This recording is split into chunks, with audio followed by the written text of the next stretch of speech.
नमस्कार शेतकरी मित्रांनो. आज आपण महाराष्ट्रामध्ये सध्या चालू असणाऱ्या IMDने सुचवलेल्या किंवा IMD मार्फत आलेल्या काही सूचनांचा विचार करणार आहोत. महाराष्ट्रातील परिस्थिती बघता महाराष्ट्रामध्ये साधारणपणे 7 जूनपर्यंत हा मान्सून येतो, म्हणजे पाऊस आपल्याकडे 7 जूनला येतो.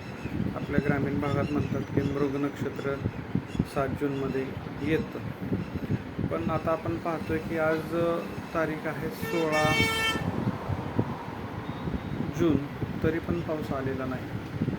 ह्याचं मुख्य कारण म्हणजे अल निनोचा इफेक्ट आहे, असं आपण बऱ्याच ठिकाणी पाहतोय, ऐकतोय. तर मित्रांनो, ही अशी परिस्थिती दरवेळेस होईल असं नाही, पण ही साधारण 10 वर्षातून ही परिस्थिती निर्माण होते. 2015मध्ये अशा प्रकारचा अल निनो इफेक्ट झाला होता. त्यावेळेस खूप मोठ्या प्रमाणात आपल्याकडं पाऊस कमी झाला होता आणि उजनी धरण हे आपलं साधारणपणे 30-35% भरलं होतं. खूप मोठ्या प्रमाणात आपल्याकडं पाऊस कमी पडला होता. त्यावेळेसचा विचार केला तर मोठा दुष्काळ पडला होता. आता तशाच प्रकारची परिस्थिती काही आपल्या भारतीय उपखंडामध्ये निर्माण झालेली आहे.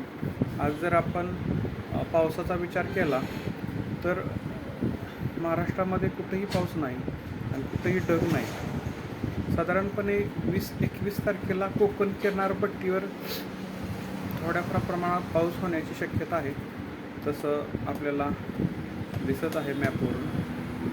परंतु शेतकऱ्यांनी लगेच कोणत्याही पेरणीची घाई करू नये, कारण आत्ताच आपण एक सर्क्युलर बघितलं उजनी धरणासंदर्भात किंवा असलेल्या पाण्यासाठी संदर्भात भीमा नदीवरील. तर साधारण 2 तास लाईट दिलेली आहे आणि बाकीचं पाणी हे पिण्यासाठी रिझर्व केलेलं आहे. आता आपल्याला एवढी मोठी पिकं आपण उभी केलेली आहेत. ऊस आहे, कोणाची केळी आहे किंवा इतर पिकं, बारमाही पिकं केलेली आहेत. अशा परिस्थितीमध्ये तोंड देत असताना नवीन लागवड शक्यतो आता थांबवा आणि 1 जुलैनंतर साधारणपणे थोडीशी आपल्याला परिस्थिती लक्षात येईल. 20-21 जूननंतर थोडंसं आपल्याला त्यावेळेस आपल्याला अजून 10 दिवसांनी थोडंसं कळेल. परंतु आत्ता सध्याच्या परिस्थितीमध्ये तरी कोणीही पेरणी करत नाही, पण करूही नाही, एवढं मला एक सांगायचं होतं. ह्यावर्षी वेगळी परिस्थिती आहे. सुपर एल निनो किंवा एल निनो हा इफेक्ट आहे. एल निनो म्हणजे काय, तर ते प्रशांत महासागर म्हणजे पॅसिफिक महासागरामध्ये त्याचं टेम्परेचर गरजेपेक्षा किंवा जे नॉर्मल टेम्परेचर आहे त्यापेक्षा टेम्परेचर वाढलं की आपल्या इकडे येणाऱ्या वाऱ्यांना, नैऋत्य मान्सून वाऱ्यांना अवरोध निर्माण होतो आणि त्यामुळे आपल्याकडे पाऊस होत नाही. लक्षात घ्या मित्रांनो, थोडीशी परिस्थिती वेगळी आहे.